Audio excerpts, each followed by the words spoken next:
5 facts about Sagittarius. Kapag galit ang mga Sagittarius, damay lahat. Kaya kung may kasama kang Sagittarius ngayon o may kilala kang Sagittarius na galit, distansya na lang muna kung hindi, madadamay ka.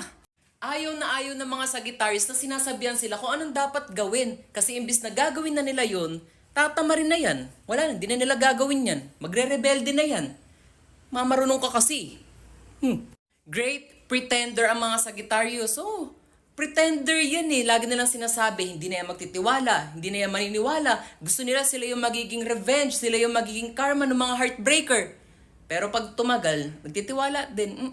Sila din ang natatalo sa sarili nilang laro. Kapag hindi interesado sa iyo ang isang Sagittarius, they will cut you off. Ganun lang. Walang sabi-sabi. Ayaw nila sa iyo eh. Sino ka ba? Friendly ang mga Sagittarius. As in, mabait yan. Clingy yan sa'yo bilang kaibigan. Pero pag may ginawa ka masama dyan, good luck talaga sa'yo.